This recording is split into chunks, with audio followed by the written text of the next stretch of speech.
আমাকে সিগারেট খাওয়া অবস্থায় পাশের বাসার সুমি আন্টি দেখে ফেলে। রিক্সা থামিয়ে উনি আমার দিকে বিরক্তিকর চোখে তাকিয়ে আবার রিক্সা নিয়ে চলে গেল। মুভির পোস্টার দেখে যে আন্টি মুভির পুরো কাহিনী বানিয়ে বানিয়ে মাকে বলে দেয়, সেই আন্টি আজ কিনা আমাকে সিগারেট খাওয়া অবস্থায় দেখেছে।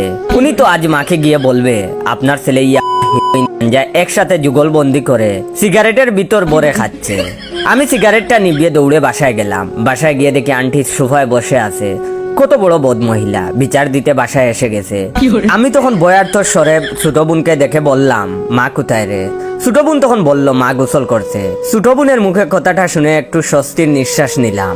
তার মানে আন্টি মাকে এখনো কিছু বলেনি। কিছুক্ষণ পর গোসল সেরে মা যখন আন্টির কাছে গেল, তখন আমি তড়িগড়ি করে ড্রয়িং রুমে ঢুকে মাকে বললাম, মা ঘটনাটা ঘটে গেছে। মা তখন আমার দিকে তাকিয়ে বলল, কি হয়েছে? আমি তখন বললাম, আমার বন্ধু রাকিব পাশের বাসার আন্টিকে হাফ করে ফেলেছে। মা তখন অবাক হয়ে বলল, মানে?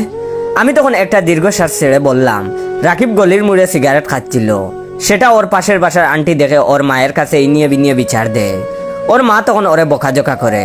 রাকিব সেটা সহ্য করতে না পেরে পাশে বসে থাকা আন্টিকে ক্রিকেট ব্যাট দিয়ে মাথায় বাড়ি মারে। বেচারি আন্টির মাথা ফেটে যায়। শুনেছি মাথায় 6টা সেলাই লেগেছে। এমন সময় পাশে দাঁড়িয়ে থাকা ছোট বোন বলল, ঠিকই আছে, এই ডাইনি মহিলার এত কথা লাগাতে হয় কেন? আরে ভার্সিটিতে পড়ে একটা ছেলে টুকটাক সিগারেট খেতেই পারে, তাই বলে সেটা ছেলের মায়ের কাছে এসে ইনিয়ে বিনিয়ে লাগাতে হবে নাকি? যাই হোক, তোর ক্রিকেট ব্যাটটা যেন কোথায়? আমি তখন বললাম, এই তো দরজার কোনায় আছে ব্যাটটা। সুমি আন্টি তখন বয়ার্থ চোখে একবার আমার দিকে তাকায়, আরেকবার দরজার পাশে রাখা ক্রিকেট ব্যাটের দিকে তাকায়। মা তখন আন্টিকে বলল, শুনলেন ভাবি, আজকালকার ছেলেরা কতটা নিষ্ঠুর। তা ভাবি, আপনি যেন কি বলতে এসেছিলেন? আন্টি তখন আমতা আমতা করে বলল, না না ভাবি, কিছু না, আমি যাই, এখন চুলোয় তরকারি বসিয়ে এসেছি। তারপর আন্টি চলে গেল।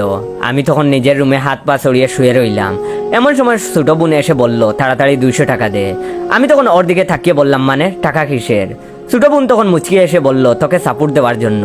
গলির মুড়ে আর কেউ না, তুই সিগারেট খেয়ে আন্টির কাছে ধরা খেয়েছিলি। এখন তুই যদি আমার টাকা না দিস, মাকে পুরো সত্যিটা বলে দিব। আমি তখন কোনো উপায় না দেখে ছোট বোনকে 200 টাকা দিয়ে দিলাম। তারপর একদিন রেস্টুরেন্টে আমার গার্লফ্রেন্ড সুমাইয়া আমায় নিজ হাতে খাইয়ে দিচ্ছিল। তখন খেয়াল করি সুমি আন্টি দূর থেকে সেটা দেখছে। হঠাৎ সুমি আন্টি রেস্টুরেন্ট থেকে বের হয়ে গেল। আমি তখন সুমাইয়াকে বললাম, আমায় এই মুহূর্তে তাড়াতাড়ি বাসায় যেতে হবে। সুমাইয়া তখন অবাক হয়ে বলল, আরে খাবারটা শেষ করে যাও। আমি তখন তাকে যেতে যেতে বললাম, রেস্টুরেন্টের খাবার সব সময় খেতে পারবো, তবে এই মুহূর্তে বাসায় না গেলে বাসার খাবার আর কপালে জুটে কিনা সন্দেহ। বাসায় ঢুকে দেখি সুমি আন্টি ও সবে মাত্র বাসায় ঢুকেছে। আমি তখন বাসায় ঢুকে তড়িগড়ি করে মাকে বললাম, মা তোমার রক্তের গ্রুপ কি? মা তখন বিস্মিত হয়ে আমার দিকে তাকিয়ে বলল, ও পজিটিভ। কিন্তু কেন? আমি তখন কপালে হাত দিয়ে বললাম, সর্বনাশ, আমার তো ও নেগেটিভ রক্তের দরকার ছিল। আসলে ওই দিন যে আন্টিকে আমার বন্ধু রাকিব হাফ করেছিল, আজ সেই আন্টিকে 95% করে ফেলেছে। মা তখন অবাক হয়ে বলল, মানে কি? আমি তখন একটু দম নিয়ে বললাম, আর বললো না, রাকিব ওর এক মেয়ে বান্ধবীকে নিয়ে রেস্টুরেন্টে খাচ্ছিল। ওই মহিলা রাকিবের মায়ের কাছে বিচার দিয়ে এসছে, সে নাকি গার্লফ্রেন্ড নিয়ে রেস্টুরেন্টে গিয়েছিল। এমন মিথ্যা অপবাদ শুনে রাকিব সহ্য করতে পারেনি, তাই পাশে থাকা ফুলদানি নিয়ে রাকিব ওই আন্টির মাথায় মেরেছে। বেচারি আন্টি এখন আইসিইউতে মৃত্যুর সাথে লড়াই করছে। ইমার্জেন্সি ও নেগেটিভ রক্তের দরকার। এমন সময় ছোট বোন চিৎকার করে বলল, উচিত শিক্ষা হয়েছে ওই মহিলার। আরে ভার্সিটিতে পড়ে একটা ছেলে মেয়ে বান্ধবী নিয়ে রেস্টুরেন্টে খেতেই পারে, তাই বলে মিথ্যা অপবাদ দিবে? তা ভাইয়া কিসের ফুলদানি ছিল রে? আমি তখন আমতা আমতা করে বললাম, এই মানে মাটির ছোট ফুলদানি ছিল আর কি। ছোট বোন চিন্তিত স্বরে তখন বলল, মাটির ফুলদানি ছিল বলেই ওই মহিলা আইসিইউতে ভর্তি। আমাদের বাসার মতো পিতলের ফুলদানি থাকলে এই মহিলা এতক্ষণে ইন্নালিল্লাহ। ছোট বোনের কথা শুনে সুমি আন্টি একবার বোনের দিকে তাকায়, আরেকবার টেবিলে রাখা ফুলদানির উপর তাকায়, একবার আমায় দেখে আবার ফুলদানি দেখে। এমন সময় মা তখন বলল, দেখলেন ভাবি, ছেলেটা কত বড় মানুষ। সুমি আন্টি তখন বয়ার্থ গলায় বলল, ভাবি আমার একটা দরকারি কাজ আছে, পরে কথা হবে। এই কথা বলে আন্টি তাড়াতাড়ি আমাদের বাসা থেকে চলে গেল। আমি রুমে আসতেই ছোট বোন আমায় বলল, তাড়াতাড়ি 500 টাকা দে। আমি তখন অবাক হয়ে বললাম, 200 টাকা থেকে 1 লাভে 500 টাকায় চলে গেলি, বেকার বাড়িটার দিকে একটু দয়া কর। ছোট বোন তখন বেঞ্চি কেটে বলল, প্রেমিকাকে নিয়ে যখন রেস্টুরেন্টে খেতে যাস, তখন মনে থাকে না তুই বেকার? আমি আর উপায় না দেখে ছোট বোনকে 500 টাকা দিয়ে দিলাম। আমি জানি না বারবার শুধু আমার সাথে কেন এমন হয়। পাশের বাসার আন্টি কেন বারবার আমাকে দেখেই ফেলে।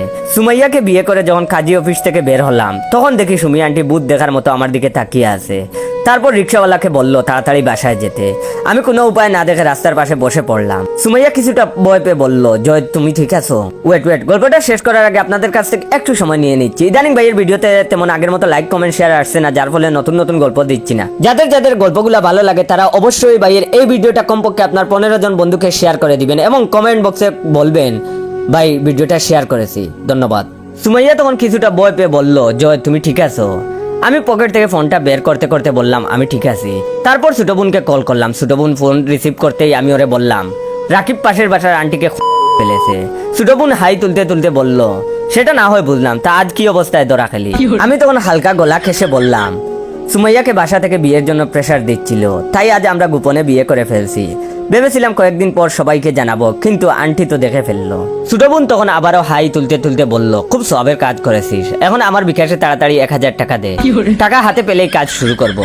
আমি তখন কিছুটা বিনীতর সুরে বললাম, আমি বেকার ছেলে, সদ্য বিয়ে করেছি, কিছু তোর স্যাক্রিফাইস কর। ছোট বোন তখন বলল, বিয়ে করার সময় মনে ছিল না তুই বেকার? আচ্ছা যা 800 দে। আমি আর কিছু না বলে হাসতে হাসতে ফোনটা কেটে দিলাম। পাশে বসে থাকা আমার নববিবাহিত স্ত্রী আমায় প্রশ্ন করলো, কি হয়েছে, হাসছো কেন? আমি তখন আবারও হেসে উত্তর দিলাম, কিছু না বউ। আমার মুখ থেকে বউ ডাক শুনে সুমাইয়া লজ্জায় মাথা নিচু করে মিটমিট করে হাসতে লাগলো। আমি তখন মনে মনে ভাবতে লাগলাম, নববিবাহিত মেয়েরা সৌন্দর্য প্রকৃতি হয়তো দ্বিগুণ বাড়িয়ে দেয়। সুমাইয়াকে আজ খুব সুন্দর লাগছে।